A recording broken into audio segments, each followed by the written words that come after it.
Yeah, this was it. Look how fast that happened. Feel Good Friday, second article written by Jess, and she titles it Feel Good Friday, Aortic Hope, and Mindfulness is on My Mind. I guess it was a part 2 to her Therapeutic Thursday. Mindfulness is a huge part of Jess's routine, and it actually allows her to feel really good and focus on present moments, which we were just talking about. And by focusing on the potential worries of the future, and also by not focusing on the potential worries of the future and also not dwelling on the past, she actually can stay grounded in gratitude for the moment right now. And that's what Jen Fernjack also talks about when she talks about having an attitude for gratitude. And it's all, God, it's all coming together. It's all intertwined. But in the quote here, mindfulness means paying attention in a particular way on purpose in the present moment and non-judgmentally. We actually talked about that the other night, and that was stated by John, I hope I'm pronouncing it right, Kabat-Zinn. Being mindful about so many parts of our day is important, and spending time focusing on the present moment is so beneficial for your physical and mental health. Many benefits are listed in this article, so check it out, and we're going to go through some of them right now. But and this is all explained by Professor John Kabat-Zinn. Some of the benefits, and so one of them would be that mindfulness improves well-being overall. And I think we've talked a lot about that now, and I think it helps you process things you've experienced in the past and kind of supports, as it says here, the overall attitude that helps contribute to just having a satisfied life. In addition, mindfulness helps to improve your physical health, and we've talked about that now twice. If greater well-being isn't enough of an incentive, scientists have actually discovered that mindfulness techniques help improve physical health in a number of ways. It actually can treat heart disease and lower blood pressure, reduces chronic pain, relieves stress, improves sleep, I know that for sure, and alleviates gastrointestinal difficulties. All benefits of being mindful. Mindfulness improves your mental health. And actually, in recent years, psychotherapists have actually turned to mindfulness meditation as an important element in the treatment of a number of disorders, including depression, substance abuse, eating disorders, couples conflicts, anxiety disorders, and obsessive compulsive disorder. So these are all techniques that are scientifically proven, a lot of times being paid for by insurance. So all of that makes me feel even better about doing this myself. So it goes into a lot of mindfulness techniques in this article about how you can do basic mindfulness meditations, the ways to breathe, going through your body sensations, experiencing different sensory sensations, and how to do it without judgment. Meaning, if you feel something that doesn't necessarily feel good, not to dwell and judge on that, but to just experience what that feeling actually is. Don't assign and label things to it. Like you're frustrated, or even if that you feel joy, just accept the presence of these emotions without actually bringing too much attention to it, if that makes sense. Accept it without having judgment. Also, that talks about urge surfing here. Cope with cravings. This being mindful can help you do that, and learning how to let the cravings pass. And I've been trying to do that recently too, and didn't realize I was being mindful.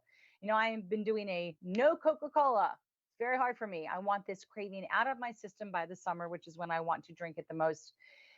And it's hard because I know where to get really good fountain Coke with perfect crunchy little ice. And when I go to have lunch, which would be the perfect time to drink it, I'm not even sure it's happening so fast, but I'm just taking a deep breath and I'm deciding, let me just try water first. And then by the time I'm into the water, I forgot that I wanted the Coke, which is great because having pump head or having gone through open heart surgery, your memory is so shot now. So I forget that I wanted the Coke a lot faster, which I guess is good. Different form of mindfulness, but definitely check out this article. There's a lot of great information on why and what you can do, basically, in the basic sense, to help you get started. And you're probably doing a lot of this now. You're just not even aware. But if you bring attention to it and you become more aware, you might see a lot more of these physical and emotional and mental benefits while you're doing it. Friday. Right on. Right on. I want to pay a little bit of attention to the urges thing. Okay. A couple of years ago, maybe 3 years ago, I started eating once a day. Okay. And it turns out that your body is going to experience that request for food, hunger, Mhm. very strongly on a regular cycle. And that regular cycle is anything that you choose. So if you choose to eat twice a day, your body gets accustomed to that. What's Okay. shocking is that it only takes 4 days, Hmm. right? Okay. So 4 days of I am very hungry. Why am I not eating? Hangry, hangry, right? 4 days later, it becomes a I could eat now, but I'm not hungry. And that Mhm. happens for breakfast, that happens for lunch, right? And so basically the first, what is it, like whatever the math is from 9 to about 6. I don't eat anything. I just drink water and every now and then I have coffee.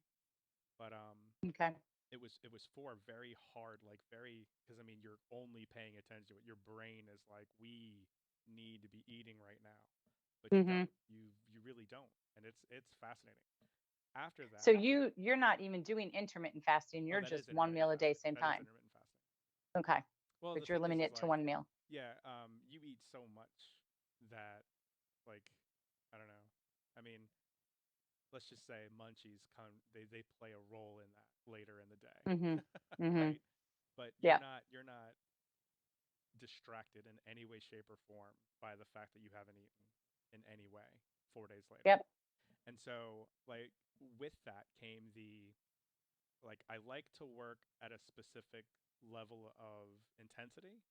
And Mhm. because there's no break for lunch and there's no crash from post eating, that I can get to the end of that, whatever it is that I'm working on, with all of my attention, right? And so Okay.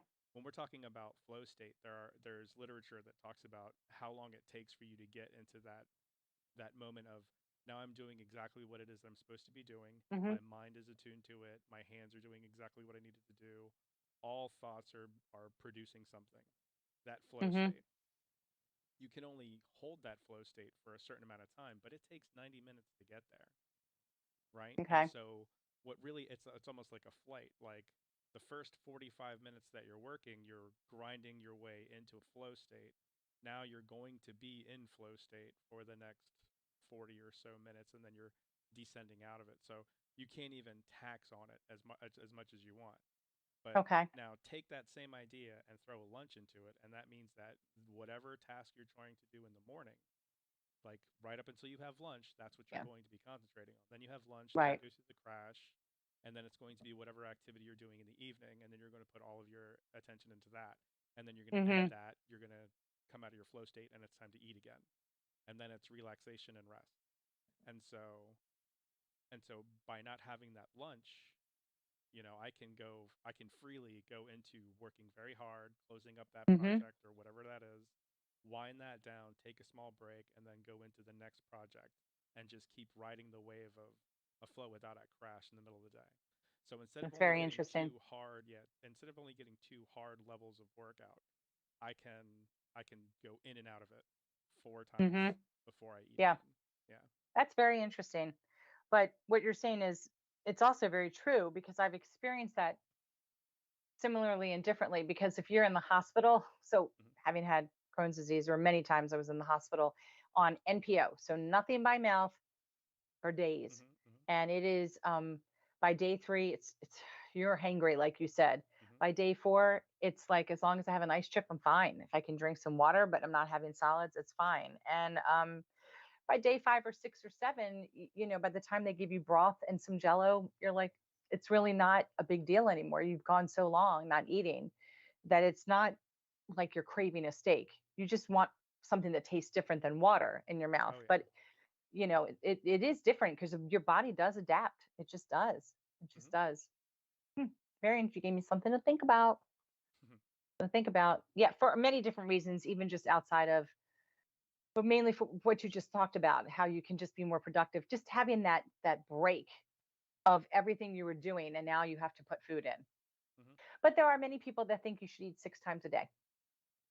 I mean, it all works out. There's Yeah. there's marathon runners that only eat once a day. Ultra marathon Right. runners, they run. 200 miles in their Yeah. marathons, and they just they work out the entire day, and Yeah. then they just throw food down. Ironman triathletes, they work out their Hmm. entire day and then they throw their food down. Right. Yeah. So Yeah. it's not that it's hitting Crazy. them from a nutritional level or not. Right. Karen It's Karen not says, that. but can we do these types of fasts? And that's a question that I've asked inside of the support groups whenever diet and Yeah. exercise comes up. And my question has always been, it depends on what your reaction is to your morning medicine, I assume. True. I Yeah. have to eat with my Yeah. medicines for GI issues, but that is a good question. If you have a blood sugar issue, could play into it, Mhm. and you don't want certain. It's going to be something you have to discuss with your doctor. I Yeah. mean, it's going to be that's one of the nuances of this of aortic disease that's Hmm. just so different for everybody. But it's something to talk about. Yeah, I mean, Definitely something to it's talk about. definitely worth looking into.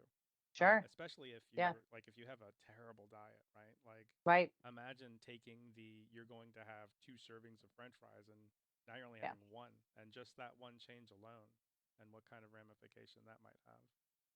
Yeah. I mean, like I said, just changing the 250 calorie can of Coke made a huge difference. Huge difference. There was a crash that happened initially, a lot of fatigue, Hmm. uh, Hmm. and then Caffeine that's just withdrawal gone. and sugar. Yeah, You're cutting sugar at the same time. I am a lot of it. And my go-to drink outside of water is iced tea, which I'm trying more and more to just only do decaf tea with stevia. But if I do have something like from the grocery store, it's a diet iced tea. I just Hmm. prefer it now. I can't do all the sweetness anymore. I can't do it. It's too much sugar. For Too much. teas, I drink green tea. So does my mom. She Yeah, loves it. and I don't know. like I love honey and green tea. Yeah, she does a ginseng honey green Ginseng's very tea. good. Ginseng's very Yeah. good.